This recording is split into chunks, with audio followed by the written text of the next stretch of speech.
Rocket League Tuesdays, I'm super excited here to be standing next to Ninja Rider so we can look at all kinds of exciting footage for Rocket League tonight for the Esports Arena. And I don't know about you, Ninja. What are you excited for the most tonight? I just want to see some new people. This is going to be awesome. Obviously, everybody's live in their own respective locations, so it should be interesting to see what they can do.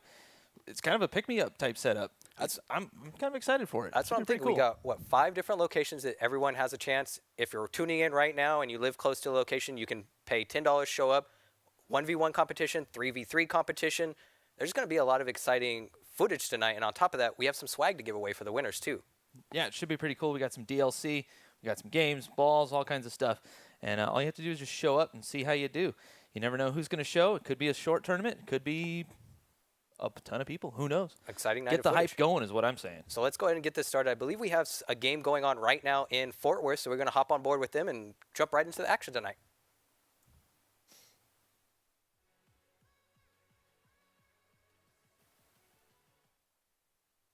Whew. So Colorado, and they're already up 4-0, so chance for a comeback? 2.5 minutes left? I've seen crazier things happen, that's for sure. Who do we have here? So try to get some of the names. So we got Rabid, Kent. The Kent with the Twitch TV. Okay. He's showing up, representing his name. He wants everyone to know where he's at. Got a ball in the goal. That's a great block. So for the most part right now, it just looks like Orange has kind of control of the field and the ball up 4-0. They're not really looking to do a whole lot here, are they, other than just kind of control the clock and make sure they don't give up any simple mistakes? Pretty much. Keep the ball on the offensive end, if anything else. And if it does go on to their side, just clear it out. It does kind of look like they have control over the whole pitch. They're more or less looking at making it look kind of easy. That's not to say that it is, because trust me, some of these moves are they're quite mechanically inclined. And looking at this here, being a novice myself with Rocket League, I love to play, and I'm watching these guys. But like you said, Orange just seems to have, of the pitch and the field, there's so much control. I think it was Rabid that was just kind of playing the midfield, kind of contesting every ball that comes across that line. He's just not letting it stay on their side of the field very long. And you can see the blue team doesn't have their names up, so this is definitely a pick-me-up team. A decent shot coming out there from Vert.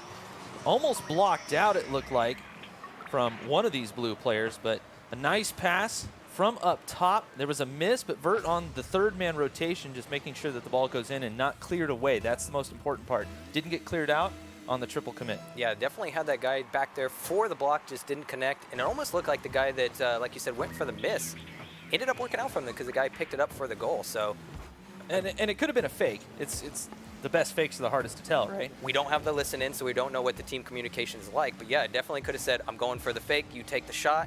And again, up 5-0 now. Control of the pitch again. Blues got the ball on their side for a little bit, but again, Orange just knocks it right back, goes back into defense mode. And again, there's another shot on goal right in the middle. Orange is looking really good here so far off the night. Yeah, they're basically just kind of dominating right now. That's a decent touch right there from 0-3, just to clear the ball away and try to get it out. But the Kent right here obviously has a lot of experience running the Twitch.tv name. Go check him out if you haven't yet, obviously after this broadcast, because, well, and Vert want to help him out, but, I mean, you don't want to miss the action.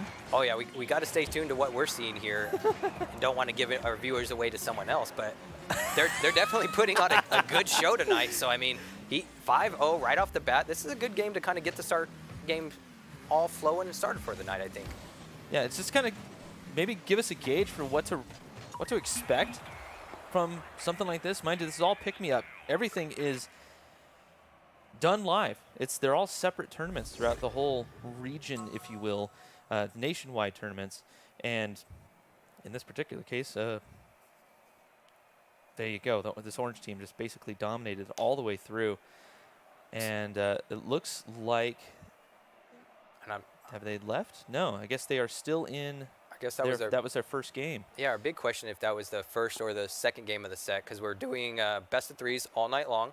So again, if you guys have a chance to get out to one of these facilities, like you mentioned, they're pick-me-up games, or you could even show up for the 3v3 with your team, pay $10 to come in and compete, and then have a chance to walk away with some awesome Rocket League swag, some DLC depending on what location you're at. One of the biggest things that we talked about is this is a seasonal event too. So each week you guys have a chance to come in, show up, and depending on your placements, get points so that you're qualified for the end of the season tournament as well that we're going to be hosting. That's right. Yeah, 10 points for first place, 6 points for second place, and then third and fourth do get 3 points, just kind of for, you know, making it to the semifinals. And like you said, you know, top point earners end up in a grand final type setup. More details on that to follow. But honestly, I think it's a great way to get a lot of great experience, get some LAN experience. And that's been the one thing that's been kind of missing from the Rocket League community, is getting some decent LAN experience against in a competitive format.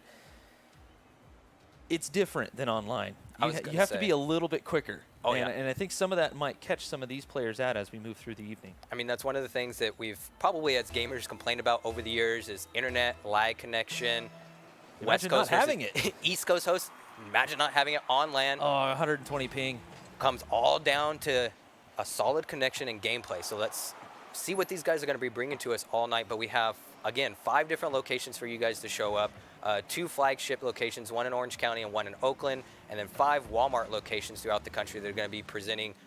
If you're not into Rocket League, tonight's Tuesday Night Rocket League, but every single night of the week they have a different game, different events going on, different chances to win and show up depending on what you're into. Yeah, I mean, like last night they had League of Legends. Oh, okay. And I heard a little bit of stories from did you?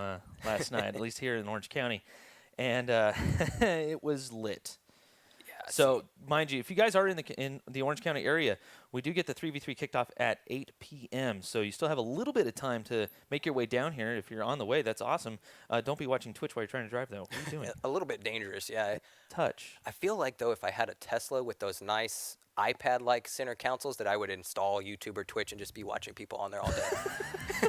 Sitting in traffic. The ultimate Uber. Oh, exactly. That just would throw be that on sick. autopilot. And so hopping right back on board here. Game's just started, and right off the bat, Vert with the goal.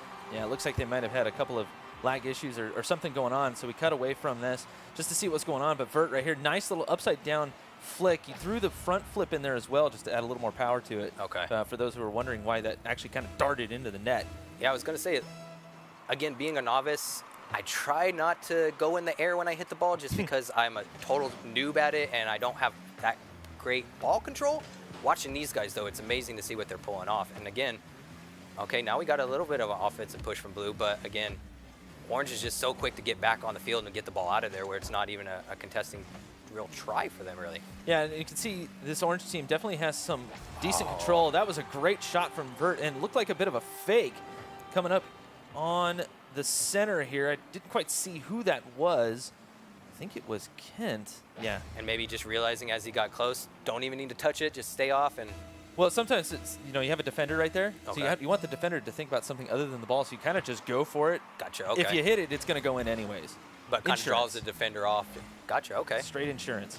And that's what I'm sure a lot of our viewers are kind of tuning in tonight to see, is what their competition is going to be doing on LAN, what their strategies are, what they need to bring to the table when they decide to show up either today or next week or the weeks following. And see, this is something I love to see these guys do, is when they get the nice little dribble up there, put it near the goal for their teammates to control. But I'm fascinated with how Orange is able to just keep the pitch control and not really allow Blue to get anywhere with the ball. Well, they managed to make their way through the field. That should have been a block and a clear, but lots of coverage right there. And most of this right here, you see how quickly they can move down the field. We're talking about Orange here. And a lot of that is just a team concerted effort. These guys obviously play together quite a bit. I was going to say, so, it looks like they have maybe a little bit of chemistry going on. No, there's a lot of chemistry going on here. And they're playing against a team that doesn't quite, I think in my opinion, doesn't quite match them in the skill level. So we're not seeing them at their 100%, Gotcha. at least in my opinion. That's not a knock on this Blue team. Honestly, they're doing pretty good. Let's face it. Managing to hold them off to 3 points right about halfway through here. That's not too bad, all things considered, because it looks like this Orange squad is fairly well versed like that right there. I mean, they're not making any mistakes that I guess I would expect them to see coming in. We talked about this being, you know, a free-for-all event almost, if you want, where you can show up, meet people at the site, create a team, and go for the championship. It looks like Orange, though, like you mentioned, they came to play together as a squad, and maybe Blue is, some players that wanted to come check out the scene, got together, and is just kind of testing their skills out a little bit online. And you can tell that by the way that they attack the ball and this communication right there. That's a fantastic play. It could have been awesome. There would have been a back pass on that to create the shot, but a little bit of a lack of communication there, and some of that is just being eager, and they're kind of playing loose. So it's just one of those things that happen. I think it's pretty cool, though. We got a couple of Twitch guys already in here just hanging out and seeing what the competition might be like. And, for $10, why not go out and have a little bit of fun on a Tuesday evening? Well, and that's the biggest question is you never know where you're at skill level-wise, ranked-wise, until you show up to a LAN, you try out your skills a little bit, whether you do that solo tonight in the 1v1 or the 3v3. It's great experience that you're going to be able to take home, practice, learn from. Yep. Even save the footage to rewatch to see what your mistakes were for the future events too. Yeah, well, at least in this case, if these guys are obviously at an esports arena, so you'd have to take the file off of the computer, which is fine. They'll allow you to do that. It's okay.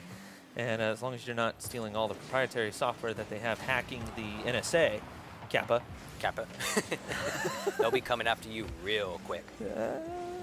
But just gotta run fast. Oh, that was nice. But a great block there by, was it Trent, it looks like? Just kind of playing the like goal? It, yeah. And now he's going up on the offensive here. I mean, they're already up 5-0. He's just kind of putting the ball in the middle there. And again, we saw right there 3 blue players just attack the ball. So maybe just a little bit of miscommunication, coordination going on. But again, it's the beginning of the night. There's still a lot of time to play, have fun. And again, growth and experience is what the Esports Arena is all about. Right, exactly. And I have a feeling this whole scene is going to blow up. And the community has been asking for this for so long. Local LANs. Esports Arena is able to provide that in a certain capacity. If you live around any esports arena, whether it be in the select Walmarts or the one here in Orange County or in Oakland, get out there on Tuesdays. Have a little fun. We're not going to run super late, so you can still get home, so you can go to that 8 a.m. class that you mistakenly scheduled yourself for. That you don't want to show up to because you're falling asleep. You got to get the Starbucks coffee at 7 o'clock. Oh, God, I hate when that happens. And that's something that I guess we're lucky and fortunate that you mentioned that we're right here in Orange County, so we don't got to stay up super late. Yeah. We just get to show up, talk about Rocket League every Tuesday night, and have a lot of fun and exciting moments. And if Rocket League's not your game, I mean, again, we talked about this earlier, every single night of the week, the Esports Arena is looking to put on some competition for you to show up. But Rocket League, like you said, the community's been looking for somewhere to show up and play and something to be able to put on their resumes as well. I mean, a lot of these guys, like you said, online experience, online practice is great, but being able to put on your professional esports resume that you were first place, second place, even third place at a LAN event is huge, and that's what your sponsors are going to be looking for, I think. Yeah, even small-time sponsors or whatever you're doing, if you want to get that awesome sponsorship from G Fuel. There you go. You can say, hey, I did this weekly thing, ended up going to the finals, went pretty far. What do you think? What do you say? What do you know? Save me on that Starbucks G Fuel, and see, there you go. There you go. Easy done. And I mean, so again, this is what we're excited for, guys, because we're talking about Orange County because that's where we're currently at casting, but they have a location, another flagship location in Oakland, and then their 5 Walmart locations are kind of spread out, which I think, again, is presenting a great opportunity for a lot of the novices or people like myself that are wanting to learn or just grow in the industry as well. And, for those people who are there with your parents or your grandparents and really don't want to wander around, Walmart. I guess there's always there's that, an esports right? arena. Who wants to go shop in Walmart and look at all the clothes and the... While grandma's, trying to buy you underwear, you can go ahead and play a little League of Legends or maybe a little Rocket League, whatever. And that's probably, I guess, one of the things that we didn't talk about is all of our locations are sponsored by Overpower PCs, so you guys get to show up and play on some great flagship machines, which no matter what game you want to play, it's going to run. You're not going to have any problems. Oh, yeah. I hate to say it, but I love that ability because for such a long time, I didn't always have the chance or somewhere to go to play. So to be able to show up and then also have a chance to compete in an event like this at the same time, all for $10, you can't beat it. You really can't beat it. I mean, historically, you'd have to pay a pretty penny to get into an event like this, and here you are, $10 to get you in, and you can have a little bit of fun. I believe we have a bit of a break right now. I'm going to take a small pause. I mean, we saw Orange just dominate that team there, so they'll be moving on to the next round from that best-of-3 series. But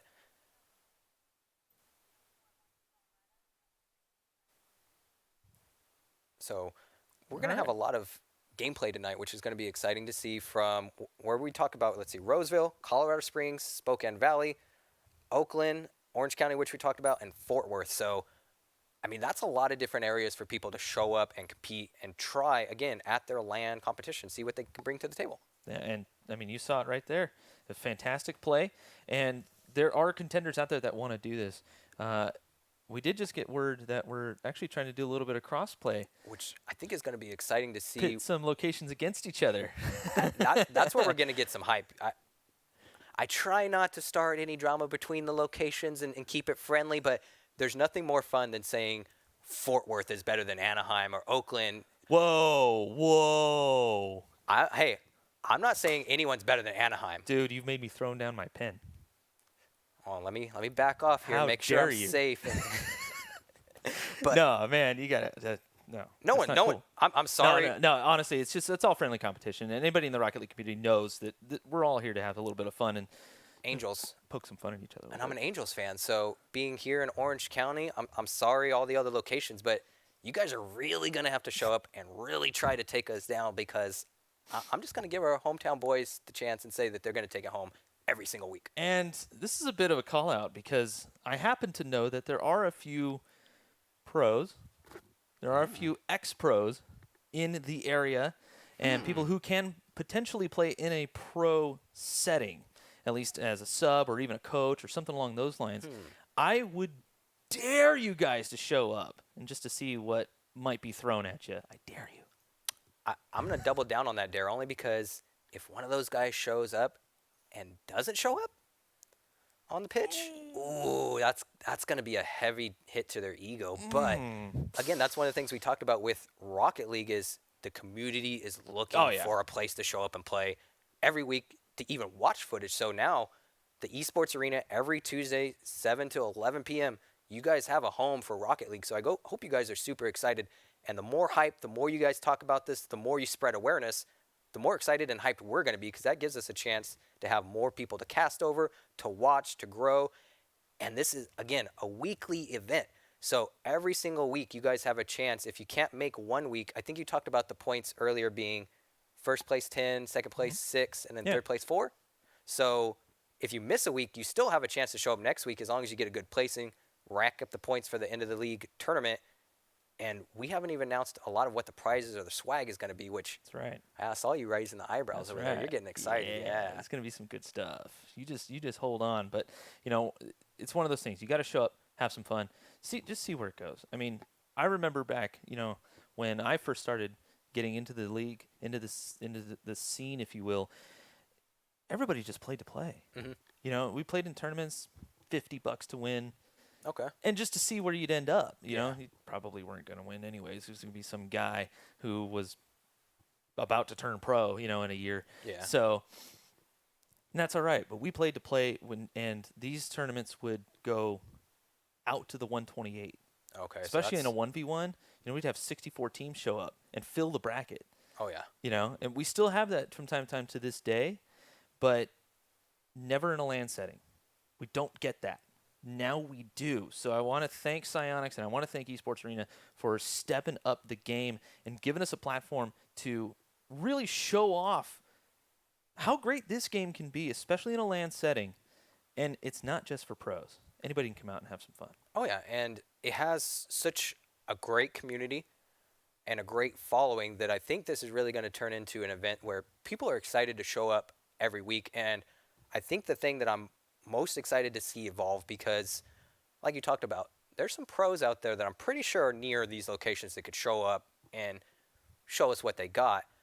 However, there's, I think, a lot of amateurs out there that maybe just haven't had a home or an opportunity to have a place to play, and this is going to present that to them. So for the competitive community, I think these next few weeks, it's really going to grow, it's going to expand, and we're going to see a lot of new fresh faces, maybe even some new ideas, some concepts, some moves. I don't know. I keep thinking in my head about where Rocket League is going because of Psyonix and the Esports Arena opportunity that they're placing in our hands right now. And I'm just at a loss for words, really. It's big. It's big. And I know this community can show up in ways that that can astound. I remember the RLXL. I remember the charity events that the community put together. Psyonix would help out with those things. And we didn't ask anything, but the community just showed up and was awesome. And this opportunity is huge for you guys, the community. So all I'm asking as someone who's been in this community for a little while, who has really put together some time and has helped TOs, has been a TO. I mean, anybody remember the mythical days at Esports Arena 2 years ago? Think about it. And that's what I'm talking about. All you got to do is show up, have some fun. You may not, it may not be a big deal to you, but it's a big deal to the people who want to see this esport succeed in a grassroots level. And we talked about it, $10. That's nothing. And the best part, which I think we actually skipped over a little bit, is the $10 qualifies you for both events. So if you want to show up with your team and do a 1v1, $10 gets you guys in. So I mean, $10 for 2 events and a chance to take home prizes in both. For Rocket League, like you said, I can't remember the last time a LAN event like that, for one, happened, and now we're going to have a consistent weekly place for that to come down to. Again, a loss of words for what the Esports Arena is doing for the Rocket League community. I should probably predicate that a little bit. On a weekly basis, there have been plenty of LANs. You know, East Coast, in the Midwest, there's Midwest LAN. There was, I almost said Z-LAN, but not Z-LAN. There's been a bunch, usually on the East Coast. On the West Coast, it's a little harder to organize. Honestly, we're so spread out. We're so, not only are we so spread out, it takes an hour to go anywhere. So, on a weekly basis, at a reasonable time, you can show up and see how you do. Just like the old days, man. I feel like a renegade. And I feel like these other locations, again, to show up and beat Orange County, you guys are really going to have to do a little bit more because we have to deal with traffic. You know how hungry we are to get to the Esports Arena on time to play in LA Orange County traffic? Yeah, we got to be here earlier than you. So Exactly. So we're prepared. We're here to have fun. And like you said, a weekly place for these guys to show up and compete. For a new coming team, that's going to open up a lot of doors and opportunities. So we're excited to get into some more footage. I think we're going to queue up into some gameplay here soon, and maybe it'll be a little bit closer game than the last one we saw. But again, there's not much you can do about showing up to an event and matching up with some. I don't want to use the word randoms because it's such a negative word sometimes when people use it, but joining with people that you haven't played before is so tough. And it looks like we have a game already underway. Unsure as to where exactly in the series they are, but again, a best of 3. It's a best of 3s all night. So we're on board with Colorado Springs, and a little bit so far, I'm going to pop in here and say just, I guess, maybe a little bit of a closer of a game, a little bit more battle of the control of the ball. Both teams don't seem to be overpowered between each other too much, but that was an easy shot on the goal that he missed. That should have went in. Not gonna lie, that really should have went in. But we're seeing a little bit of different skill level here. It does kind of look like it might be a pick-me-up team. It's hard to tell exactly. Oh, and that should be an easy shot, but a great block comes in at the last minute there. And just based on what I've seen so far, Blue seems to have maybe, like you said, a little bit more. Oh, there it is. Great pass. And a great pick-me-up from, is it Queso? That's Queso, yeah. Now, wow right here. Just popping it up, getting it above the goalie who was honestly a little bit out of position, trying to just make it happen. And panicked a little bit, ended up just going sideways and not up. He really needed to get a touch on that ball, just pop it up and away. That's all that really needed to happen. It sounds simple, but you and I both know it's a lot harder than it sounds sometimes. Oh, yeah. Especially under pressure. And that's one of the things I think would probably be affecting me a lot. We talked about it so much in the break, you know, showing up on land, getting your experience in. We might be seeing a little bit of nerves between people tonight that maybe haven't had LAN experience or competition experience before, that some kind of plays out in their game style a little bit. But a very balanced game so far, more so than we saw earlier, for sure. It really does kind of seem that way. honestly, a lot of whiffs, but you can see these guys seem to have the general idea, the gist of what should be happening. They just can't quite put it together, especially here on orange. Oh, that's a great nice block. mechanical. That was a great block, being able to just sit in the air like that and read the ball. Yeah, not too bad. He didn't quite have the read on it, so he pre-jumped and had to float like that. It's tough to do, but a little bit of practice, you can usually get it close, and that was close enough. Well, and that's probably one of the things I'm the worst at is boost, management and control. I find myself probably like him. Again, like you said, he probably did that a little bit on purpose, but I find myself floating in the air way too much. I said it's all about the boost management right there. You notice he didn't use any boost across the field right here, this particular Colorado Springs player. Kind of set it up there a little bit. Nothing developed out of it too much, but they still have control of the pitch, so kind of just looking to take advantage of that and maybe take another chance at the goal here. But Blue coming in with a nice block. There it is. And 2 defenders, so not much he can do about that. But Orange is just kind of putting on the pressure, maybe playing at a little bit of a faster pace, and it seems like Blue is maybe trying to capitalize on the mistakes or maybe playing in a more passive-aggressive manner. No, it honestly looks like Orange is trying to be a little bit more passive-aggressive and turtling up a little bit. They are down by 1, so that does kind of make sense. That's a great touch to send it away, but again, this Gucci Raven team, that's a fantastic team name, honestly, has been kind of just stifling more than anything else. They're not necessarily going for a shot, but they have the lead, so they seem to feel comfortable with just a 1-goal lead and try not to make any mistakes. And it seems like they're doing a good job of controlling the pitch, like you said. They're not doing anything too aggressive, not doing anything that would open themselves up to a mistake or a goal, and really just, like you said, playing the clock, playing the ball, making sure that they don't expose themselves to a equalizer here. And with a minute left, this is where the nerves and the sweat on your hands really starts to kick in for me, because you got to get that equalizer goal if you're Sinister Nation send it into overtime, at least for this first round or first match of the best of 3 here. Yeah, that first match, especially in a best of 3, as you know, so important. Oh, speaking of equalizers, I don't even know what happened there. It just seemed like everyone kind of collapsed and the field just opened itself up for an easy shot here. And Queso was on his way back. He could have maybe cut in to grab that one. I didn't quite see who the other defender was. There was a man back. Not exactly in the greatest position, but he might have been going out for boost, and so that makes sense. A little bit of misread and timing there, and Orange just happened to capitalize on it.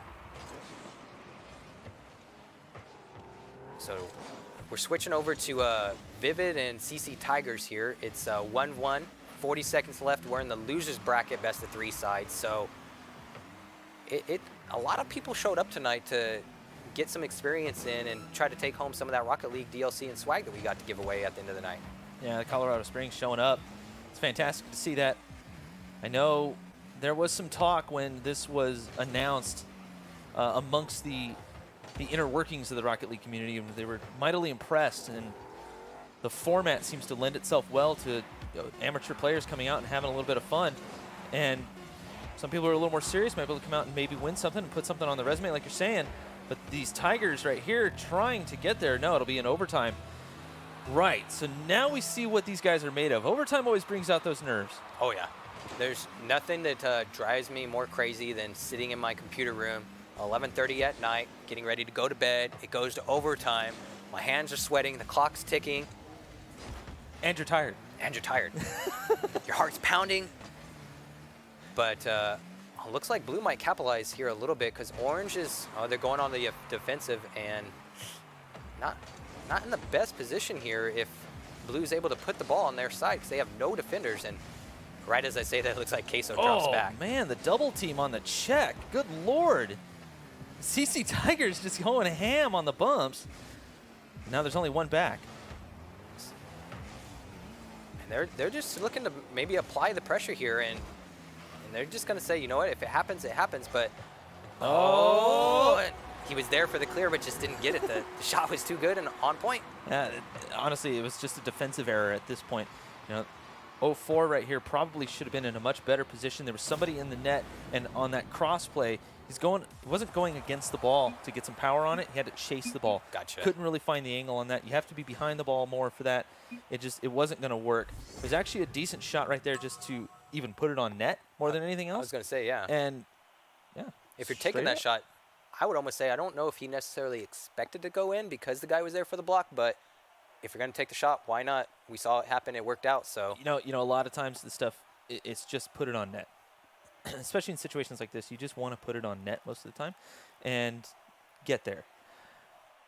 A lot of times, that isn't a great strategy, especially when things start to speed up. Gotcha. Which may or may not happen from time to time, especially in these sorts of situations. But in that instance, nobody was really ready, so you just put it there. You're right in front of the net anyways. You got this nice big gaping hole to shoot at. You might as well shoot at it. Yeah. And if it doesn't go in, you had a man on the way back anyways. I was going to say the positioning there just seemed to, at least in the overtime moments, when we were watching the regular part, seemed very close, very controlled. The overtime, just someone flipped the switch there. Mm-hmm. And I think that's why they won. They just said, you know what? We're going to take control here. We're going to show you what we have. And it's either going to make us or break us. And that's one of the things I love about Rocket Leagues is you see the personalities of the players come out in the teams, which I love to see, especially again, on a weekly basis here. We're going to be able to see these guys grow and their strategies develop, which I think is so exciting. As we get into game 2, though, I am looking for these Colorado Springs guys to kind of open it up. Maybe just go for it. You don't really have much else to lose at this point. Nice shot coming out of here for WoW, though. This is fantastically played. A great pass. And maybe just a little frustrations out there that the goal scored so quick, or maybe just I'm not exactly sure. Someone not ready, some technical difficulties, but I mean. Oh, they had a bot. Is that a bot? Ah, okay. So maybe somebody not ready, or they're probably going to have to remake. And apparently somebody knows me. That's funny. That's one of the things that you brought up, though, that we talked about with these guys, though, is that when they're playing and they're competing and... Okay, yeah, they're going to remake. Okay. So nothing wrong there, but when they're playing and they're competing and they take that first game in the set, that's huge because it puts so much more pressure on the other team. Yeah, especially in a best-of-3. And then, like we saw, the first game go into overtime. If the second game goes into overtime, I mean, I'm sweating just sitting here casting, and I'm nervous for these guys. So the fact that, yeah, I was just... Remember, what I think people forget is that this is for fun.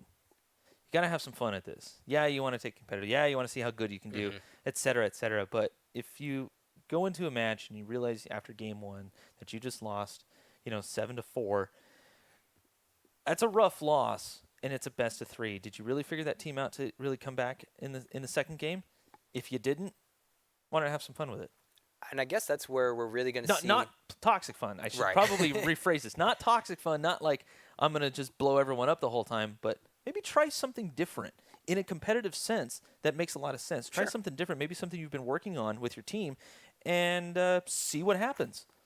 And again, going back to the thing that we're just going to pound into you guys, these are weekly events. So, like you just said, if there's a strategy that you guys have maybe been tinkering with or just thought, hey, why not try this? It's the perfect environment, perfect setting to try that. And we're going to be able to see these guys that maybe aren't doing that well in the first week or just kind of trying things out or showing up and just finding other players randomly to jump into this event.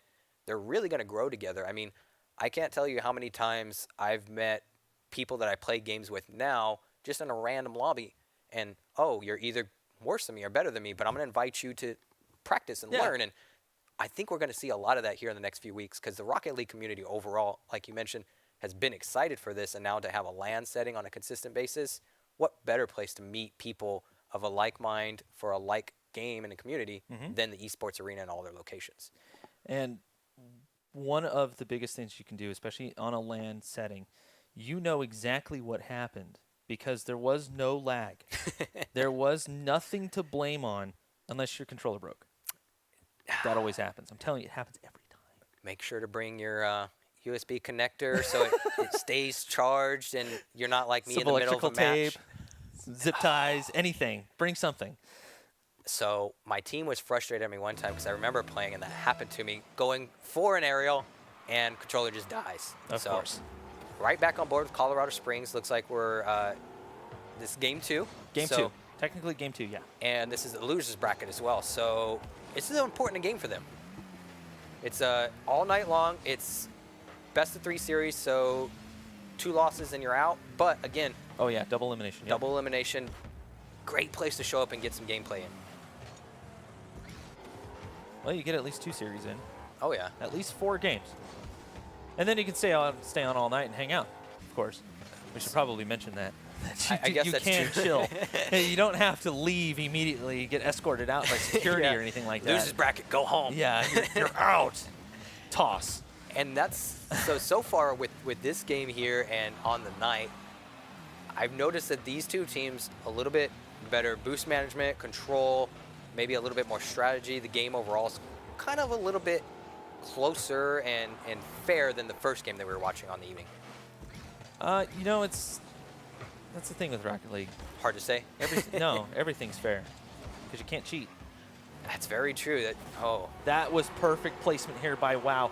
I believe that was, no, it was Pensworth right here, just duking it out here, trying to just get it around both defenders. And you saw both of those defenders just sitting on the goal line, and then they both creeped out. One launched at, the other one was already way out of position. WoW comes up center. Decent pass, not to mention. Oh, yeah. And just unfortunately, like you said, the second defender missed the block completely, and just such a simple goal right in the front. But that's one of the things we've noticed, like you mentioned with Blue, is once they get the lead, or even when they don't have the lead, they're maybe not turtling a whole lot, but they're really utilizing the field and letting kind of, I guess, the orange team, Vivid here, dictate what they're going to be doing and kind of counterplaying them. And a big miss and a goal. Just unfortunate defense play there that left this. Oh, he throws it up on the screen. Whoops. Yeah, pretty much right here. WoW. It looked like WoW thought that ball was going to head towards the backboard a little bit more than it did. So he started to creep up on it, and then once you do that, it's very awkward to launch off of that, especially when he was on the transition. When he did finally launch and try to get a touch on that ball just died in front of him. WoW trying to make up for it here on the kickoff goal. Bam, right off the bat, he said, you know what, I made a mistake, but I'm going to make for it. And that's what you like to see from players right now is, again, being in a new environment for them, in a LAN experience, what mistakes are you making the game before, the round before, the moment before, and what are you going to do, like you mentioned earlier, to capitalize that or improve yourself on that? And WoW showed us exactly what he's going to do. He's going to make a mistake and fix it.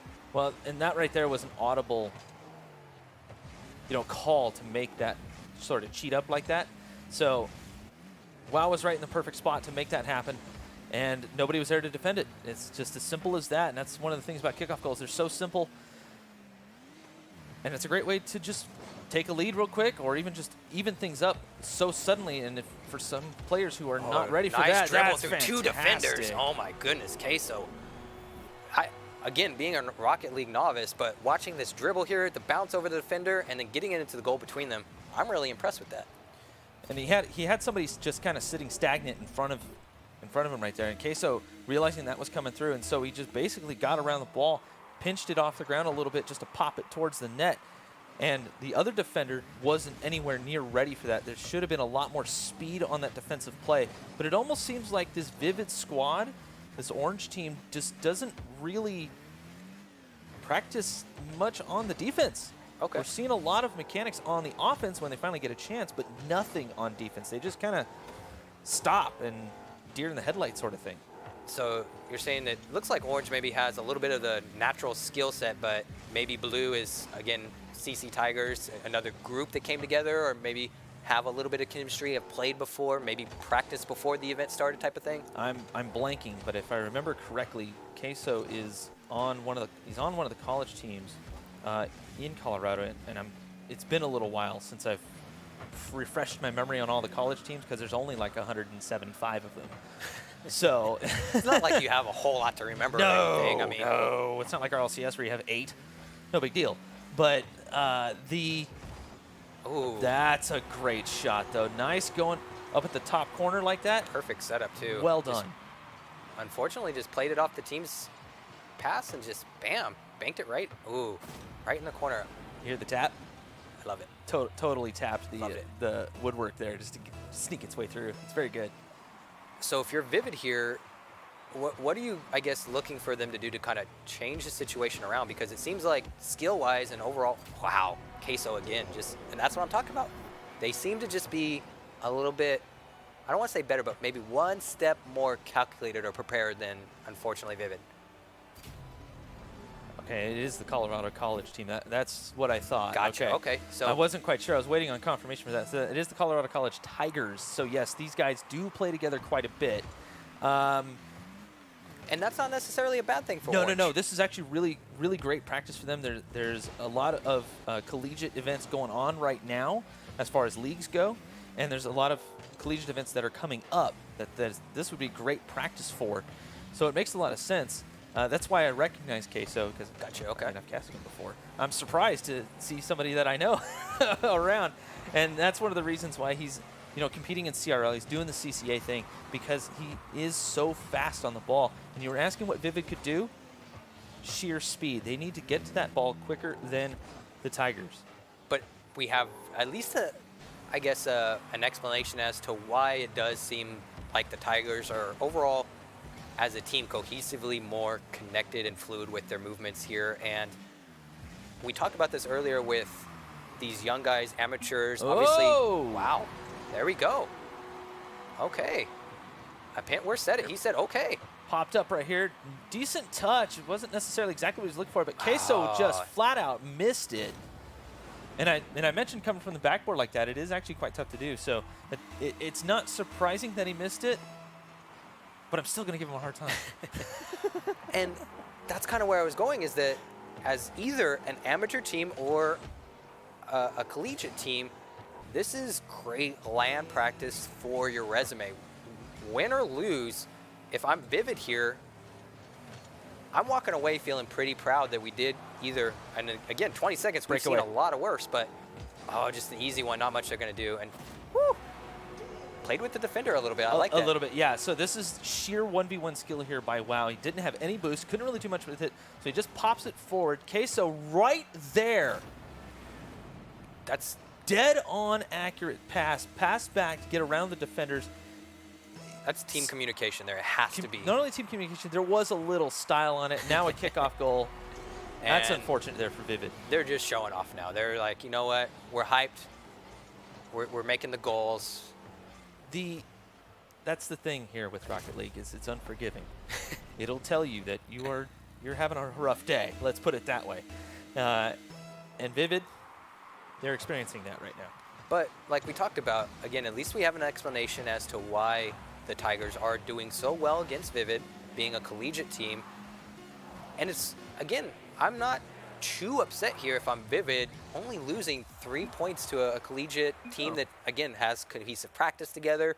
They're playing in other leagues together. That's something to be a little bit proud of if you are the Esports Colorado team or Orange team here. So unfortunately they do lose, but we do get to see the Tigers move on to, I guess, at least, because that was a loser's bracket. So yeah, that might have been a lower bracket, yeah.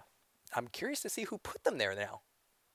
We'll have to see. Maybe we'll be able to see a little bit later, or maybe even in the next match. We'll have to see as we move on through the stream. And the reason why I don't really recognize those names maybe is because they probably have a couple of teams that they can pull from, if you will. A lot of these colleges have 7, 8, 9 players. Gotcha, okay. And as they move into the CCA season, as they move into the CRL season, they have to choose 4, or I think maybe 5 in a couple of those leagues, where they can pull from. So they might just happen to go to the same place, same school, if you will, and that's what they're going to go ahead and do. So we're hopping on board here with Fort Worth, Sinister, which we watched a little bit earlier. And so far, I mean, it's 1-1 right off the bat. So I think this is going to be a very high-action game here. So I guess this is the winners' finals. Ooh, okay. So trying to figure out who's going to go into the grand final of this tournament, because it is a double elimination tournament all the way across the nation here. And again, right off the bat, I'm calling myself out here being a novice, but watching these two teams, I'm going to cheat a little bit because I know they're in the winner's bracket, of course, but the movement to the ball, the placement, the positioning of the cars, just watching right now, seems to be a whole lot different than what we were watching earlier. Yeah, and you can see they're trying to conserve motion. Perfect that pass. Right there, good God. Rank 30. What are you doing, man? They're all over each other. That is the worst thing you want to do in front of your net. Just nobody in the crease. Full collapse. Absolute collapse. Nobody talking to each other. They're either frustrated or they just ain't talking. I mean, the good thing is they still do got 3.5 minutes to play with a little bit here to get that equalizer goal in, to level things up, and maybe take the advantage so they don't have to go into overtime, make things too crazy. But the ball is moving here, and everything that both of these teams are doing, a little bit more controlled with the nice clear there. I thought that was going to be another amazing goal by Orange because he just popped it right up in front there. But easy clears, and they're just playing for the bounce. Surprised there's no one there to pick that second goal up there. But they're not in a terrible spot here because, again, control of the pitch for Orange, and Blue's just kind of floating around, it looks like. Yeah, they're kind of floating around a little bit. I think they're more or less just trying to gauge Sinister Nation, and that's not a great time to be doing this. They need to start pressuring. And you can see a little bit of pressure trying to come out, but flat out misses. Can't be having that. We're seeing a little bit of frustration on these double commits. That is a breakaway goal. There was a bump. 2v1, didn't even need to touch it, just make sure the guy doesn't basically do anything because he had a perfect shot from the end of the field there to just pop it in. No, again, maybe Sinister Nation playing a little bit too aggressive, not having anyone on defense to prepare for that, but you're not blocking that shot. Not like that anyways. Got to have someone back for that. Oh, shot nearly coming through there, but Rabid Platypus coming out of net. The pickup from the Kent, double tap. It's off of the noob corner. Thank you, Achieves. Every time I say that, I gotta say thank you, Achieves, because he's the one that came up with that. I was gonna say, it looks like he was trying to bounce it off there in the bottom corner and just going for it maybe a second time, but the defense is gonna be there to block it and maybe give Blue a little bit more control of the field. Oh, demo on the play. Couldn't take advantage of it, and that's one of the things that you really have to take advantage of, especially in a situation like this where rank 30 had a great opportunity there. There was only one other man back. Sinister Nation starting to panic just a little bit. I don't know why. They're a game up in the series, but it does seem like rank 30 has kind of calmed down a little bit. The defense is starting to come out. The double commits are there, but they're kind of using it in a positional sense. It's a decent way to run the Rocket League team. It seemed like with the first goal that we watched, that, as you mentioned, the double commits, maybe that's what they picked up on here in the match, was that they were overcommitting a little bit. We saw all three of them push for both an offensive and a defensive move twice now. So they are, again, just all three of them piled up there. It's a little bit tricky, and another shot comes in, two people to block it, and a great clear there. Hopefully they get a little bit more control, but Orange is just, they're hungry here. They're not letting this ball get away from this field.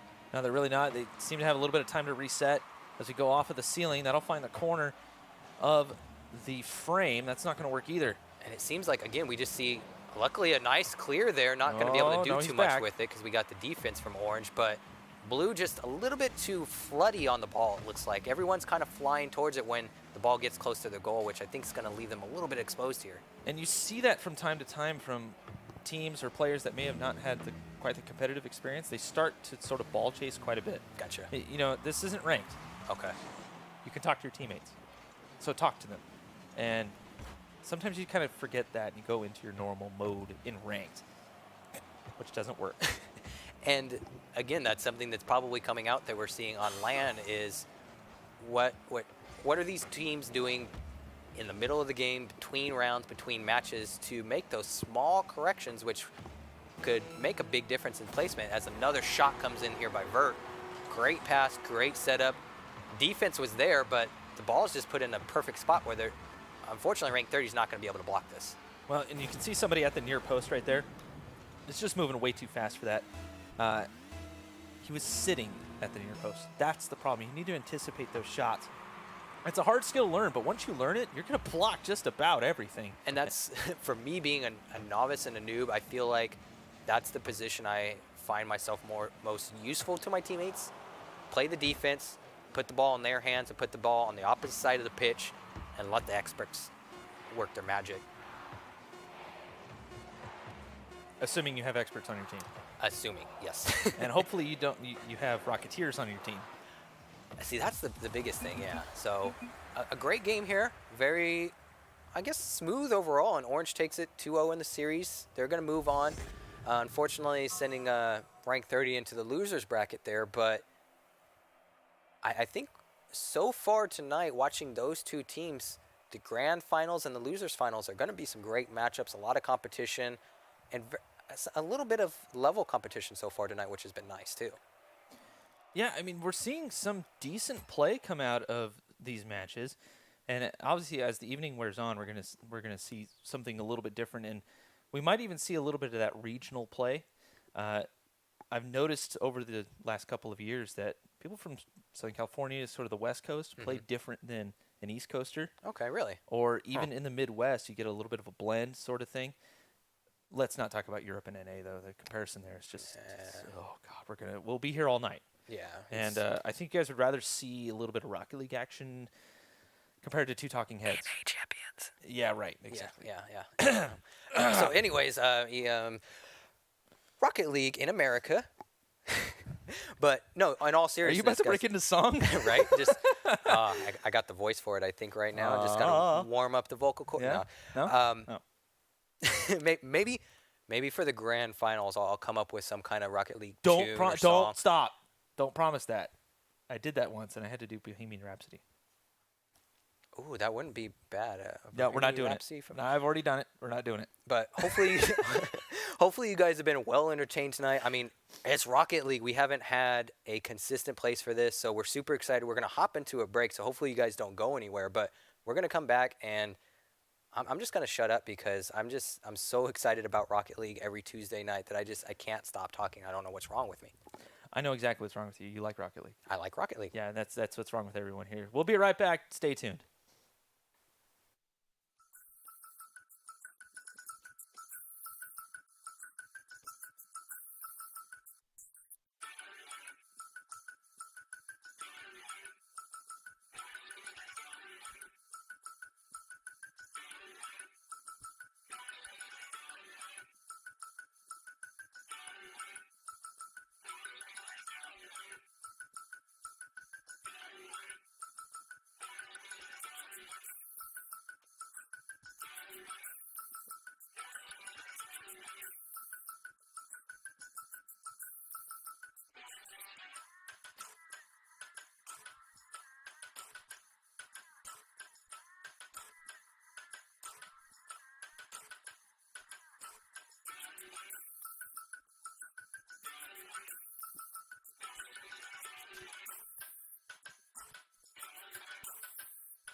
So welcome back, everybody. We're hopping right into some action. No time. You don't need to see our pretty faces anymore. You've seen enough of it tonight. And a goal right off the bat. That's what we like to see. That's what we like to see indeed. Zoltranova getting a decent pass here. Down to Works. Third man comes through. No HUD. slams this one home. He's rocking the Cloud9 emblem or picture there, so obviously maybe someone that's, again, coming to kind of show everybody what he's got there. Probably maybe a big fan. We got, again, the collegiate team, the Tigers here, so this is really what we want to see is what they're going to be able to do here. They should be able to do something, assuming that Tigers can get started. If I remember correctly from the last series, a little bit of communication issues and a little bit of trust issues might have plagued them just a little bit, but now's the time to get things going. They're already a minute into this match, ranked 30. With that 1-goal leads, Ultranova going for the double touch, nothing really coming of it. A good pass just to kind of put it on Orange's pitch side of the field here. And big miss. Here we go. Oh, no one there for this. Oh! There, it's right there. That's the good defensive rotation that you expect from a team that plays together quite a bit. Maybe these guys don't have a lot of experience together, but they know what they should be doing. This one's headed towards the net. Oh, no, that's way out into the corner. 3:30 left on the clock. This is only game 1, but again, guys, it is a best of 3 in the losers finals. Shot not going through. And that's one of the things we talked about here, that, like you said, the communication between the teams, whether or not they've played together or not. A lot of what we're seeing right here is trust. I mean, these guys have off trust. The crossbar. Good Lord, that was close. And you're right, yeah, a lot of it just comes down to trust and knowing where your teammates are going to be. A good setup here. Noah, there it is. Oh, he misses it off the bar. You know, I swear to God, the goalpost is the best goalie in the game, I'm telling you. No one blocks more shots than that post, I'll tell you. Except maybe the crossbar. Yeah, got to be close. The top crossbar's got to be one of those. And oh, good defensive block there, just to give himself a little bit of time in his teammates here, but Blue's just putting the pressure on here. Queso bounced it, popped it right up. That's the pop I'm talking about. When you're on the goal line like that, you have nothing else you can do. Just pop it straight up. Get it out of the way. Use make the wall. Sure they can't do anything the wall with will it. Block it. I mean, we're seeing some movement here, and this is exciting because it's a lot of close touches that one simple mistake here is going to cost them a goal. That needed to be a shot. There it is. Okay, Wow. never mind. Wow. Wow. No one's there for the block. I thought they had work was in the goal. He just maybe didn't have boost to get out in time. Oh. Are you trying to pull a cringe on me? Huh. That's a total cringe moment because his name is Wow. Totally, yeah. Totally, yeah. Got you. Cringe counter, please. That was actually the play in the way that it should have went through was fine. The execution wasn't quite there. It does seem like Wow might be in a little bit over his head, but he's holding his own. He's actually doing pretty good. He's challenging when he needs to. He's not putting himself into awkward positions, and he's not forcing his teammates to get into weird positions either. And that's really all you can ask for someone who may not quite have the experience that his teammates have. And that's some of the biggest questions that are really important in this matchup that I think you're bringing up right now is we know about the Tigers. You've seen Queso before. We know they're a collegiate team. We don't know a whole lot about rank 30, and here they are, a minute 30 left, and they're tied 1-1, losers finals. We talked about this so much tonight, guys. If you guys are an amateur team or a team that's, had a little bit of experience, unfortunate miss there, but this is your chance to show up and play against people to see what you have in a LAN environment. And unfortunately, CC Tigers here, I thought that was going to be a goal. A little bit on the offensive there, didn't leave anyone back for the defense here, but I think we're going to see a little bit, both teams get a little bit aggressive here with the last minute kind of ticking down. We could potentially, but it's going to come down to the Tigers and their clearances. They're having a real tough time on defense getting the clear out. That touch right there should have gone a lot farther. Instead, it turns into a shot and a double commit, leaving only Wow in the net. Still there. It's a good trust to make sure he's going to clear it off the wall there. And unfortunately, no one playing back for rank 30 to really make sure it stays on the other side of the pitch. But what a play! And a good save. That was a fantastic play there from Wow. Obviously has a lot of talent on the ground and was able to knock the ball into the defender's car. Didn't see who that was. Now Queso trying to keep the play alive. We're 18 seconds in. We're tied at 1 in the losers finals. Trying to get the most momentum going into game 2. One of these teams will be eliminated. Shot, crossbar, in. And that was a great read for him to just kind of understand that Works is going to take the shot. He's got it. His other teammate fell back. But, I mean, we talked about the crossbar blocking shots tonight, but luckily, they're just doing a really good job of putting the ball in front of the goal, letting things just work themselves out. Like you said earlier, just sometimes it's just about putting the shot on the goal. And the Tigers were a little bit out of position on that play anyways. They were having a touch of a hard time, and they really have been pretty much this whole game, and finding their positioning around each other, playing around each other just wasn't happening all that well. I think there might be a communication issue. Maybe they're not talking to each other. Maybe they're trying to figure it out. It's really tough to tell exactly what's going on in their heads, because we saw some great moments out there that really should have amounted to something. I was going to say, again, knowing that Orange is a collegiate team, I'm more curious now to see or learn a little bit more about these blue guys, because we don't know a whole lot about them. So are they a team that's been practicing? Have they been to events before? And that's one of the tricky parts about what's going on here tonight for Queso and his team, is that it's a best of 3. So now they're down 1. It's going to be a little bit of a challenge to kind of get your team together, figure out what's going wrong, and be able to do something about that. Well, like I said before, though, that a lot of times these collegiate teams will have a ton of players. I mean, I've heard of some of these guys having full-blown Rocket League clubs, and they can have in-house tournaments. Gotcha. You know, so there's enough players for that. So in this particular instance, it's very possible that, you know, Queso brought out WoW and brought out Penceworth just to see what would happen and have a little bit of fun with his buds, you know, more than anything else, and that's what this is all about anyways, right? Oh, yeah. But they happened to run into this team, and that's the way it worked out. It's just one of those things, you know, this is that experience that you're talking about. Exactly. And Penceworth and WoW trying to keep up with Queso, but Queso's trying to play that third man back sort of Kronovi style setup. Not quite working for him just yet. We'll see as we get into game 2 what could happen. So it started here, and looks like a lot of what we saw right off the first game, kind of an even control of the ball, just trying to maybe get good positioning here. Not a whole lot going on, but I think what I really want to see is that, like you said, they just need to go after it a little bit more, put that pressure on them. So, because it seems like the Tigers have all the utilities there. They're just maybe playing maybe a little bit too passive, or maybe, like you said, it's just a new experience for them. Maybe Queso's bringing out new people. There's a lot of things that I'd love to ask these guys, and that's something that we get to see because this is a weekly event. Go on. Oh, Queso made a mistake. There's a Fields backflip there on the goal line. His positioning was just fine. That's pretty much where he needed to be to make sure that something would happen. He saw Ultra Nova kind of go for it. Actually, so he wasn't a Fields backflip. He was actually trying to get back. And that's actually a tough one to do as well. He needed to pop up, get the double jump, and then point up and backwards. Okay.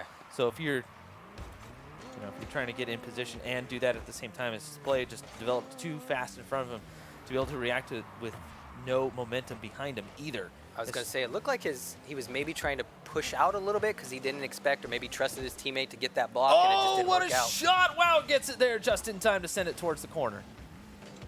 So far, Blues really putting on the pressure here. Rank 30 is not wanting to continue in their loser bracket run. They want to go into the winner's final, maybe do a reverse sweep here, and we see a good push here. That's a good demo. And again, now they have control of the pitch. The ball bounces on their side. Queso's a little bit out of position here. He's going to be able to recover for his teammate. But now Blue's going to have a few shots on goal, which might amount to something here. Nope, 2 defenders on it. Oh. And the backflip there, I like it. Yeah, just kind of keeping the ball in the corner, making sure they have control of it. And it also buys time for their teammates to get back, get in position, get a little bit of boost, and get ready for the next push. That also allows the Tigers to get in this play a little bit more. And you can see this slow play at that particular point I don't think was the right thing to do. Maybe the pop-up there, if Queso wasn't so close, he would have been able to actually use that as a shot, a straight tee up and shot. I was going to say, it looked like Orange probably could have done something more with that defensive play, but just maybe let it fall apart a little bit, or didn't want to take full control of it. But again, a little bit more balanced of a play here. Both teams kind of looking to just get control of the situations, the plays, the field, and make a move here. But a very balanced game so far, and I like how fast-paced everyone is playing right now. There's no lull moments. No one's doing anything too tricky to really put them or expose themselves to mistakes. A couple of mistakes are still coming out here, though. Ultra Nova did not receive that pass there as he flies under the ball around the corner. That's actually fairly easy to do. It's not surprising to see that from time to time. No HUD, great position. That's a fantastic shot. It goes a little high. Third man comes through. Shot towards the net. Queso blocks it out. Oh. And No HUD rotates in. A great rotation on the offense. Comes from the corner and sends it towards the net. I was going to say, it was kind of smart for him to just sit back, play a little bit passive, and hope that his teammate's going to get that second shot in. Like you talked about earlier, the bounces are just so, not uncontrollable, but they're very key when your teammates take that second shot, because sometimes you're there in the perfect position, especially with the way Orange is playing right now. They're just not able to get the blocks that they need to get the ball out of their area. And it does seem like rank 30 have kind of turned up the wick a little bit. The Tigers getting a little bit overwhelmed at this point. They are down a game. And, you know, I just realized being a college team, and we see this a lot in the collegiate scene where you've done all your homework, it's been a long day, sit down to play a little bit of Rocket League, and it just hits, you just start to get tired. You're physically tired. And I wonder, you know, it's probably getting a little bit late for him. That's now. true. Probably been up for a little while as a double tap might come through. No, not going to work. I wonder if they just kind of hit the wall because their play, their intensity just isn't there like we saw before. It seems a little bit lackluster. For whatever reason, the game before when we were watching the Tigers, they seemed more adamant about going after the ball, a little bit more aggressive. I'm kind of curious to answer those questions or be able to talk to them about what's going on. But like you said, they're a collegiate team. It's a Tuesday night in Colorado. Yeah.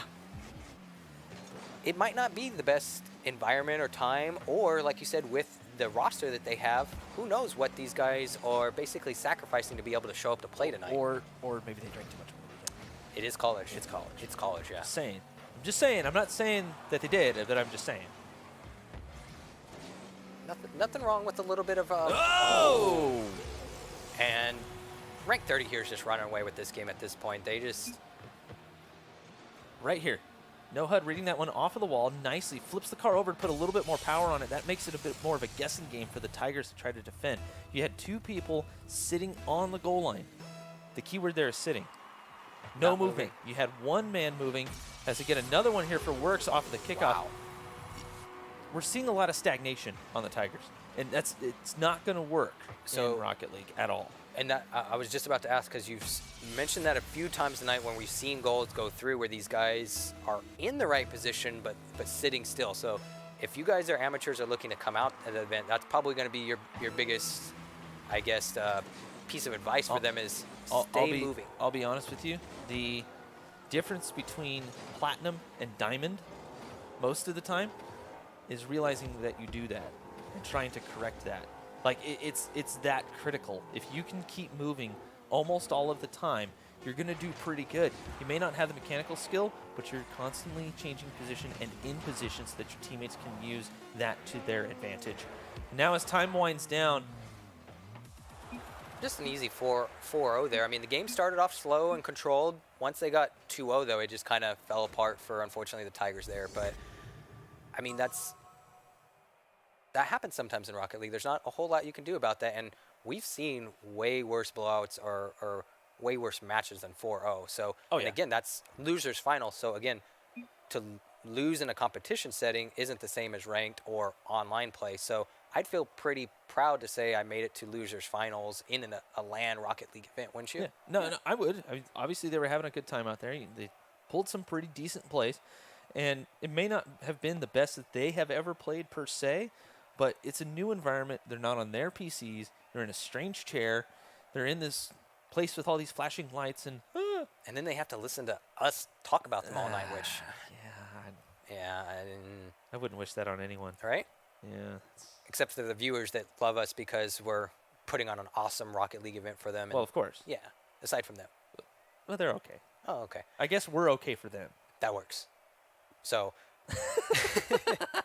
I mean, overall tonight, though, we've had a lot of fun. We've seen a lot of great action, and I don't think we've had really any moments that we've just been, I don't want to see that again, or I wouldn't watch that again. It's been a lot of fun and a great learning experience for anyone that's probably showing up and tuning in tonight for sure. One of the things that I miss about casting Rocket League randomly, especially during the weeklies, when the time when the weeklies were all the rage, you would get people who would just try their hand for the heck of it and see where they would end up. I mentioned that before earlier on in the stream where, a lot of us casters even would be like, I've been practicing a little bit. Take these guys and show them what I can do, and then get immediately whooped in round 1. Yep, I think we talked about it a little bit earlier, and we will keep it off stream, but you don't ever want to look at my Rocket League stats, or so we're just going to avoid that topic, walk right away. And I'll be honest with you, as someone whose game time is literally half casting in Rocket League, I'll take my stats and be proud of them. So we're going to go ahead and take a little bit of a short break. We're going to continue in that series for the grand final. Stay tuned, everyone. You're watching Esports Arena here on twitch.tv.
A little bit of break there to kind of warm up, stretch the legs. Stretch it out a little bit, shake it out. Make sure the blood's flowing for some Rocket League. I'm ready to go. Well, I mean, obviously these players are already got the blood flowing because Rabid Platypus is knocking that one down.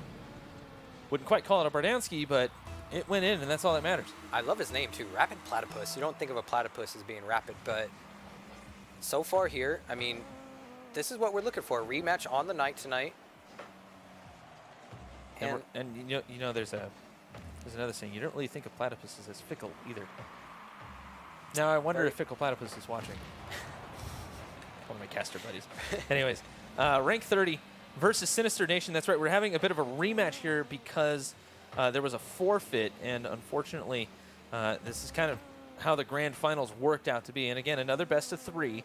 I'm trying to keep these ones a little bit on the shorter side, more for time's sake than anything else. I think the players, this is a lot for people who are new to the LAN scene as far as Rocket League goes, and making sure that they can get acclimated with a decent best of 3 and not force them to play a best of 7 just so nervous all the time. I think it's good. I think it's a great idea, at least for now. It's a great shot off the crossbar here. We see Rabid kind of playing the wall in the corner here, kind of playing back for defense, letting his teammates get the positioning here. But I think they're just going to, and he came in for the push. I was expecting maybe to fall back on some defense here, but they're keeping the pressure on Sinister Nation. They want another goal here to go up 2-0.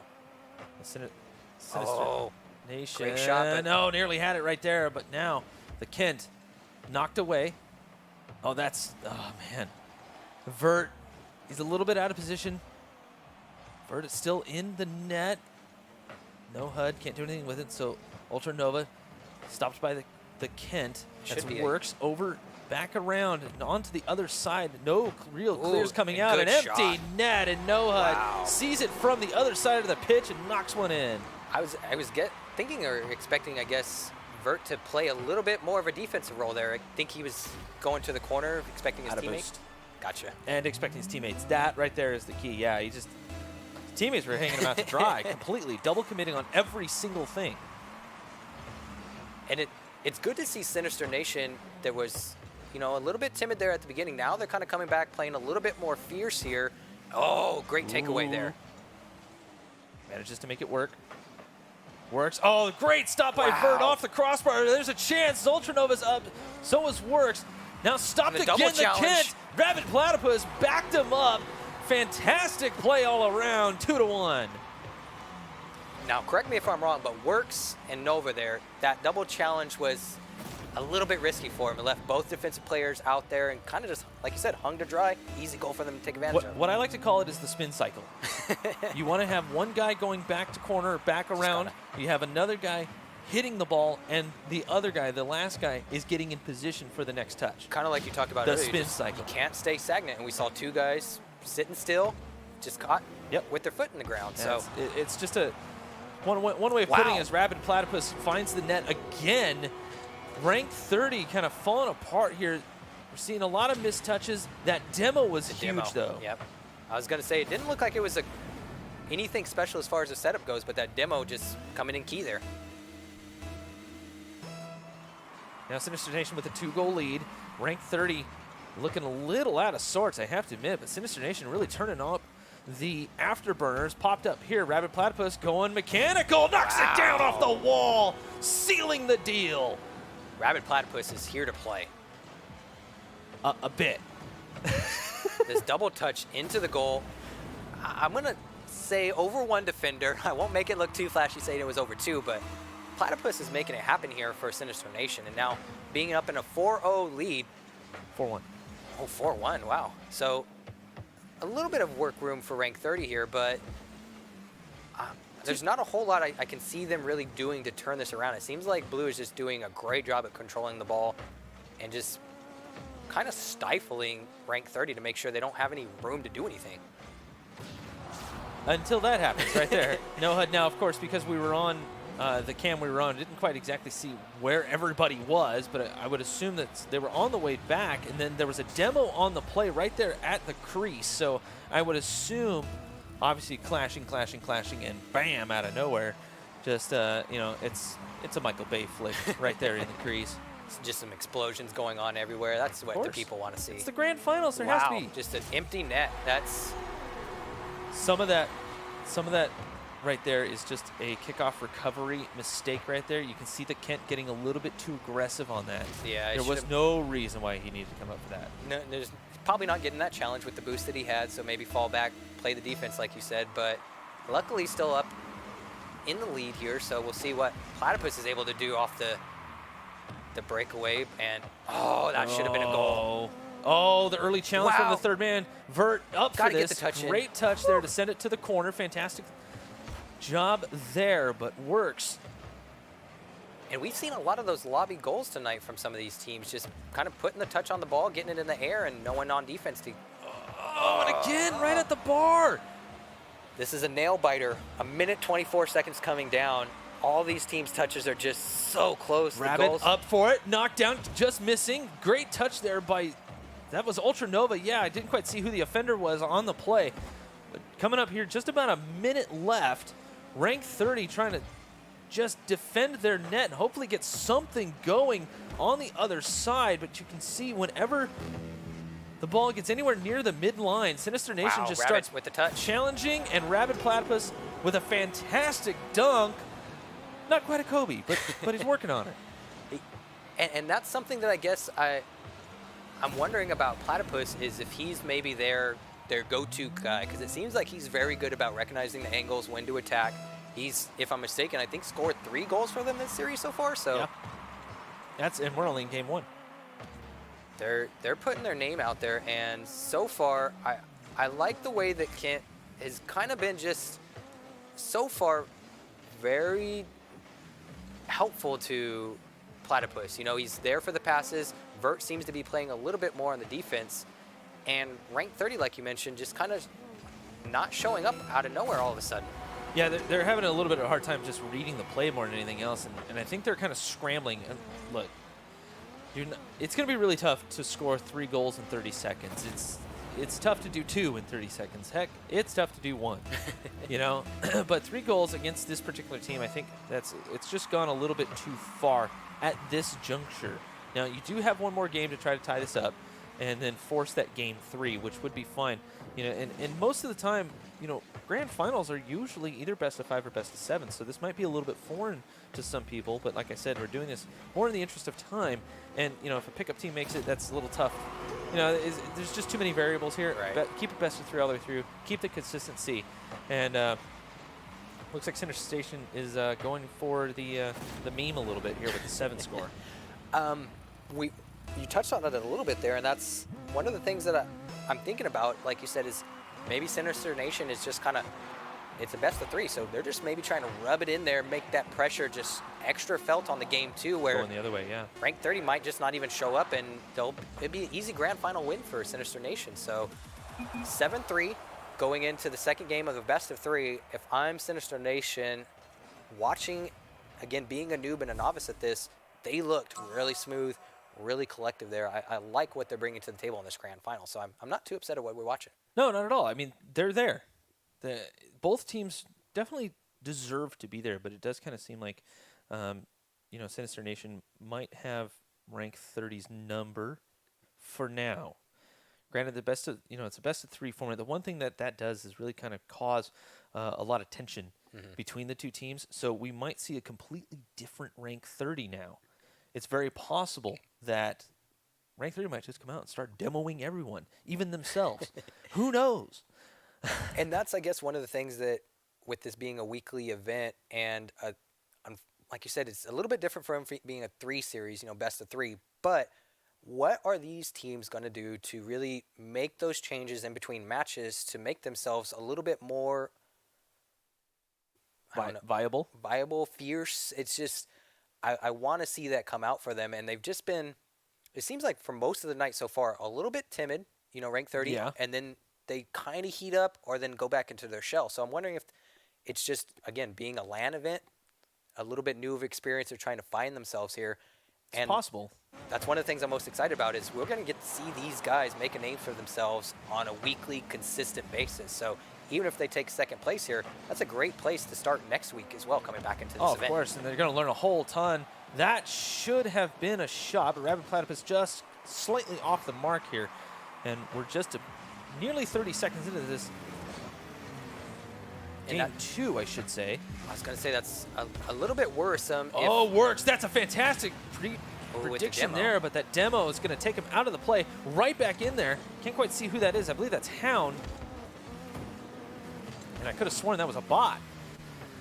But he's moving around too good, so it's definitely not a bot. And right off the bat, as you mentioned, it looks like rank 30 is bringing the pressure a little bit more. No HUD. I'm sorry. Guess I need my glasses. The old man syndrome's hitting tonight. Well, we're, like you said, unfortunately, we're a little bit more on the older side with the, right. the age group of video games here, but. Oh, fantastic save. Team save coming out here for rank 30.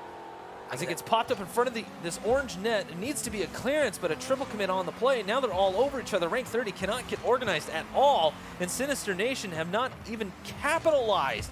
They got to take a chance on this. And this is going to be a Misses goal. galore. Oh, he missed the touch. Another shot. I mean, Sinister Nation, as you said, just putting on the pressure, and there it is, the goal. Great pass. Kent there for the connection. We've seen this from them on this series time and time again. Between Kent and Platypus, these guys' passes and their position awareness is key, and I think that's what's going to make them take home the championship tonight so far. Sinister Nation seems to want to draw out the defenders more than anything else, get them moving around too much to where they lose track of where each other are and get lost in the sauce a little bit, if that makes any sense. Totally, because me watching, I'm totally lost in what Sinister Nation is kind of, I guess, presenting to the table, but rank 30, they're able to kind of bring it back a little bit with the equalizer, and no HUD with the back touch there for the pass off the wall. I'd love to see that. It seemed they needed that right there. No, they really did. It was actually fantastic. Hopefully that'll give them a little bit of morale, as this one will determine if they go home without the win. Definitely should have been a touch and a shot on goal there, but good to see them kind of collect themselves a little bit here, playing a little bit passive for Sinister Nation for once. Usually they're a little bit quicker to clear the ball, yeah. Maybe they're just buying a little bit of time, trying to change things up. A lot of times, you want to change the pace of the game. Gotcha, okay. And that's one of the ways to do it. Sometimes you just got to stop. And the other team's like, wait, what? Throwing them off their game a little bit. Yeah, but no HUD right here seems to be on it. That's going to drop in front of the net. Wow. The Kent right where he needed to be. Something that I've noticed, and maybe this is what, again, we've seen here, it looks like maybe a trick shot, or maybe they were trying to set that up, but there's been 2 times so far in the series that Platypus has gone for that double touch off the back wall. I'm wondering if that was what they were thinking there, is Platypus is going for that double touch, we need to go defend him, and just left him open there, but Kent just kind of put it in. That's possible, but you also see how Sinister Nation had a man very close to the net. They couldn't allow that ball to go flying out because it would have been cleared out. Oh, an own goal! Wow. For the tie. No HUD chasing this one down, as the Kent didn't get the clear he was looking for, as No HUD just putting this one towards the net, and the Kent trying to knock it away. It was actually a decent idea to throw it across the opening of the net. There was only No HUD right there, and he was going to get there in time. But he turned towards the net. Can't do that. Bad angle, just slightly off. Equalizes it now. I'm feeling more pressure now. You're feeling good that you were up on a team 1. A small mistake like that mentally can set you back so far here, but Sinister Nation is keeping the pressure on. The demo comes out here. Great defensive play to put it back on the other side of the pitch. And now they're in a position to hopefully score here, depending on where this ball goes, but Kent's got a good shot, and it's in. Rabid Platypus, fantastic shot here from this side wall. I think it was more or less just putting it around towards the net more than anything else. And you might as well take the shot while you're there. Luckily for him, no one was there. Works was actually chasing around the play. We see that a lot in people who may have just gotten into Champ. The Diamond players and even Platinum players, they like to chase each other through a play, especially in 3s where you usually have a little bit of backup. It's not efficient in a team setting. You can't be doing that at all, and they got caught out. When they do that, does it leave the goal just kind of open for the other team? Not only does it leave the goal open, your third man is caught completely out trying to get some boost or do something to actually, help out the team or get prepared to help out the team. And you have to space yourself out properly, especially in these team settings where things can happen so much faster than, say, in ranked. And that's what it seems like we're seeing tonight, is anytime a team's able to get one of those, 2v3 situations, they're definitely capitalizing it on tonight, as Kent's looking to play a little bit slow here, bounce it off the wall, just kind of get the ball back into the field, but Open goal. Defense is easy there, and this is just going to be a little bit for, I don't know, play for control here for a Oh, little there bit. it is. Wow. And you mentioned the play for control. So we see that everything just kind of break down here in the midfield. Everybody just kind of grab and boost. Everybody just spread out. And Platypus just said, you know what? If you're going to spread out, I'm going to take the shot. I'll take that shot. You know what? I'll take it.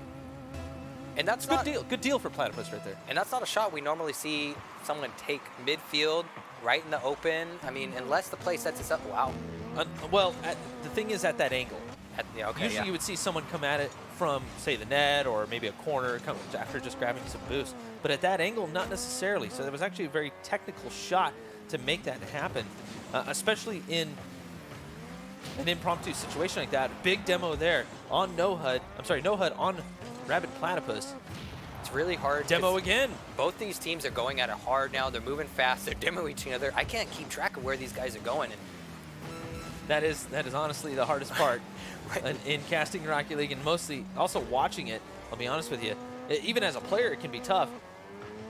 Oh, I thought that might be a shot, but you can see rank 30 trying to defend their net, looking for something here. Yeah, luckily the defender able to come through. I didn't quite see who that was. I think it was No HUD able to clear this one out. But now the 10-second timer goes off. They need to score in the next 3 seconds to really have a chance. Doesn't look like it's going to happen. The big clearance.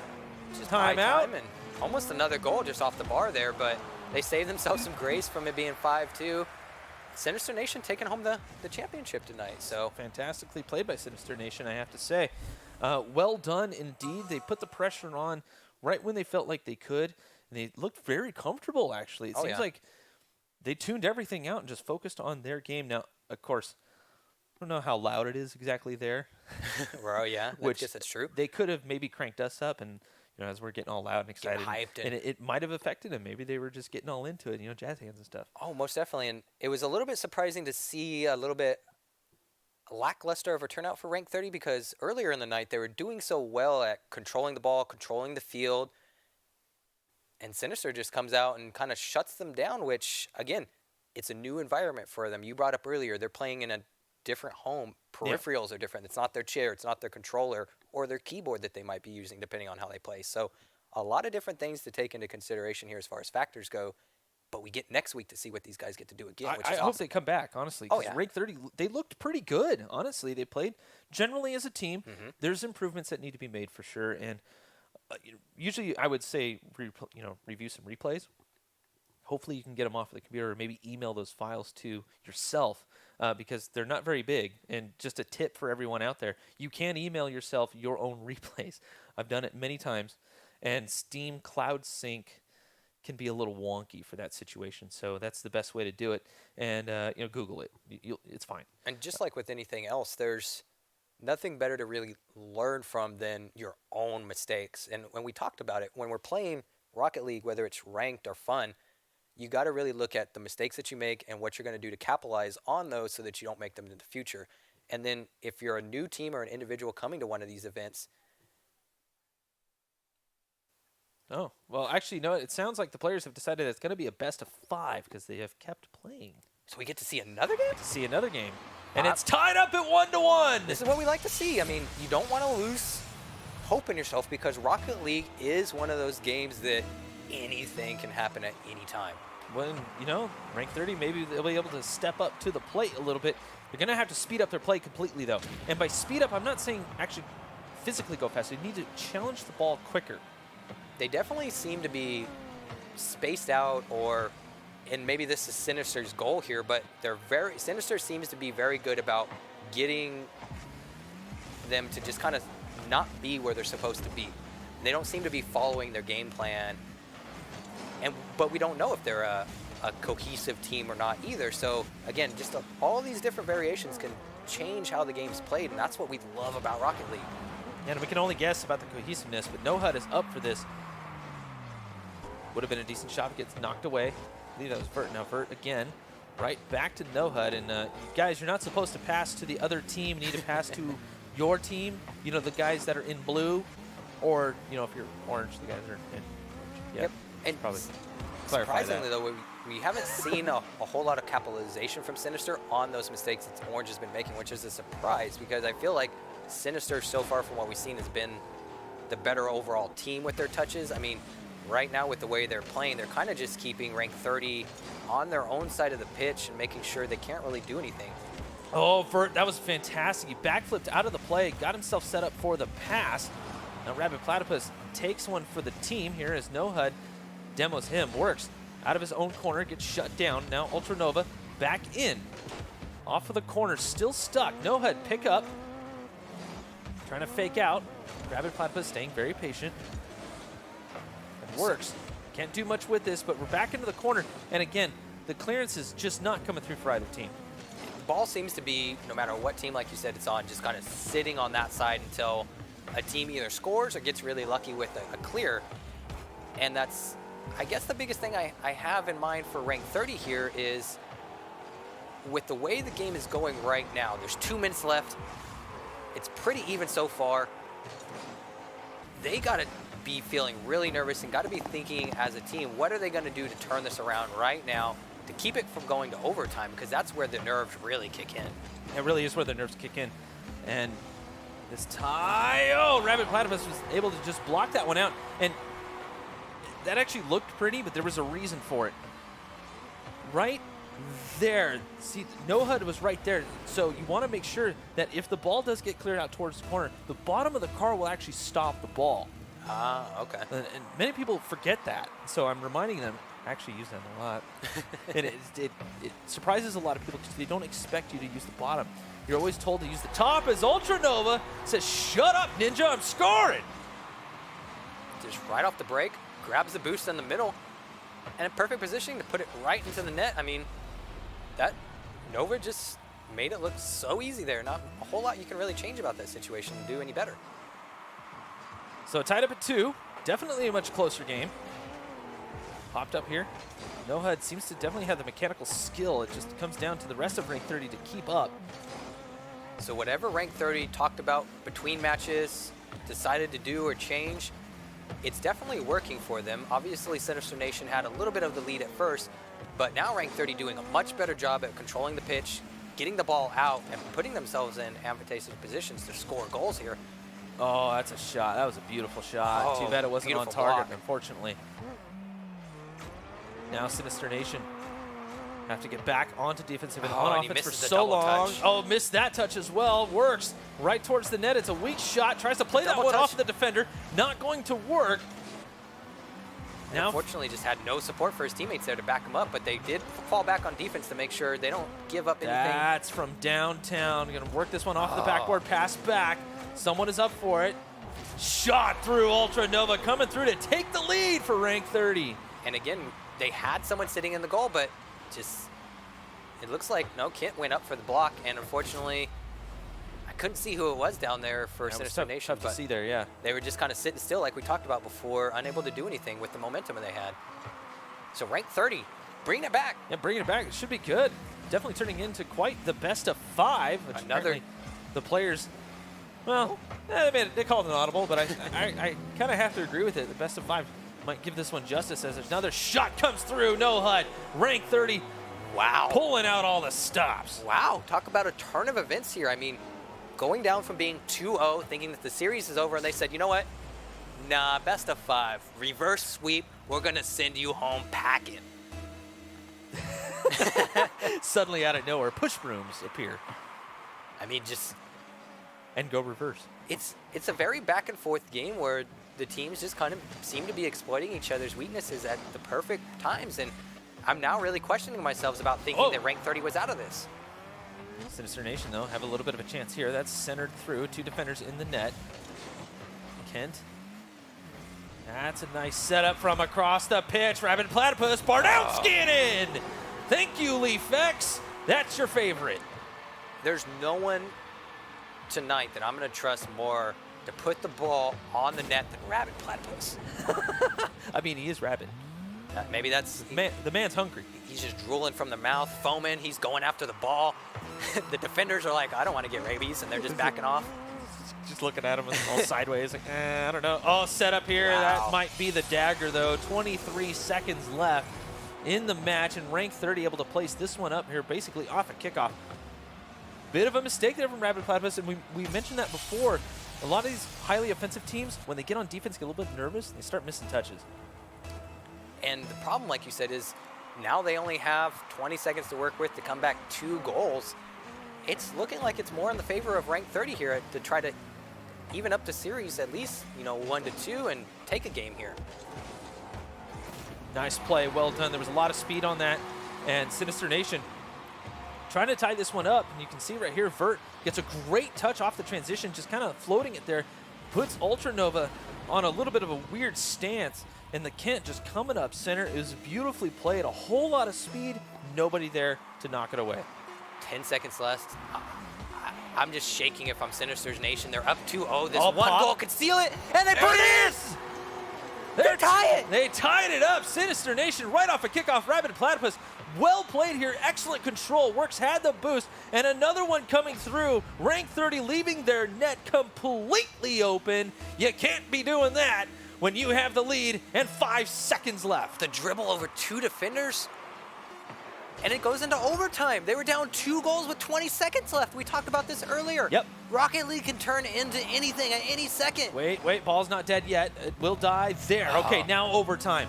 This could be the last game. If Sinister Nation can put one in the net quickly, they can knock out rank 30, and this is the grand final, so no more tournament for anyone, really, but that 10 points for Sinister Nation would be very valuable as the season begins to wear on.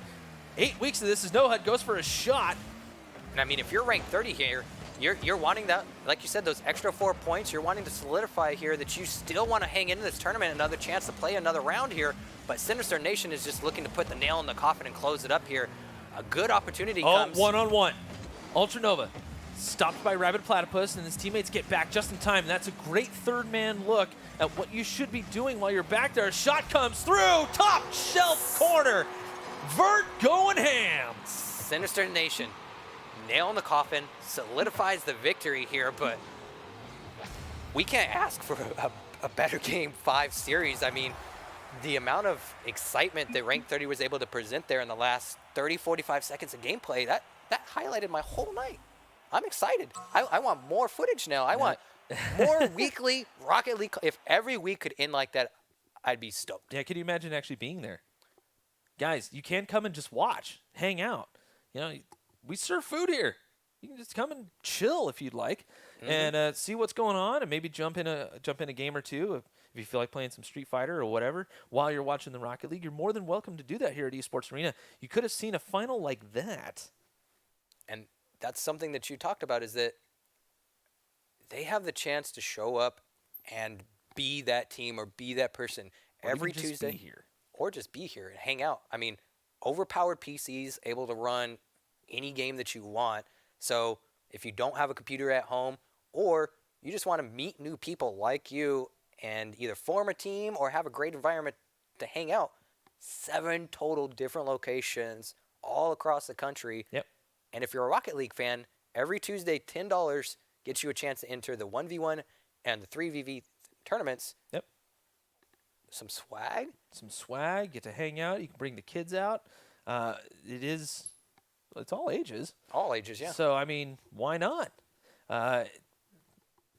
Pretty sure the kids would love to see something like this. It might spark something inside them, maybe let them try a little bit harder on their homework for once.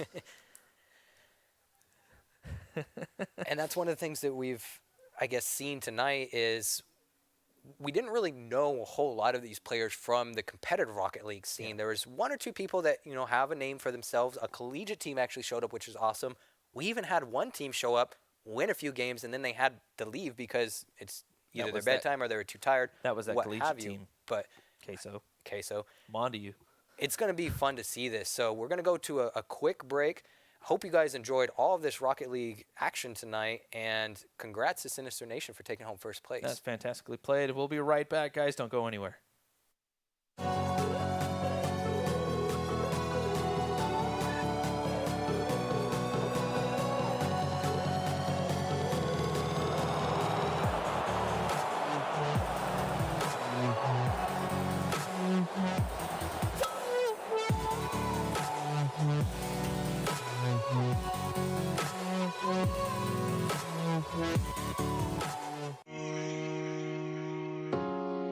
Introducing Overpowered.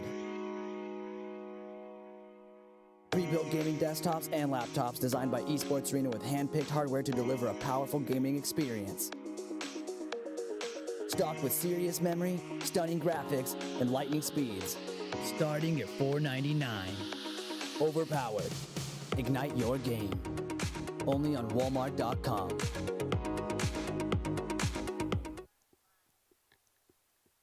So again, a loss of words for that last 20 seconds of action that we had, because, I mean, I'm sitting here going, we're going to a game 4. They have a chance to keep this going, and then just, unfortunately, Sinister just putting in that goal to take the win. I mean, not a whole lot you can do about that situation, but a great game overall. To be honest with you, there is a lot that you can do. When Sinister, a team like Sinister comes at you like that with such speed, you know, there are things you can do. The question is, are you comfortable with doing those things? Are you mechanically able to do those things? And that's something that Rank 30 is going to have to go back and take a look. I don't know if they are. Yeah. Maybe they aren't yet. But, you know, defense is one of the hardest things to try to practice, honestly. There aren't a whole lot of training packs, although I can recommend the J-list goalie pack. Fantastic. And you learn a lot about placement and where you want to actually hit the ball in a whole lot of other situations as well, not just being a goalie. But to kind of touch on this whole idea of a weekly Rocket League LAN again. Huge. Guys, this is massive.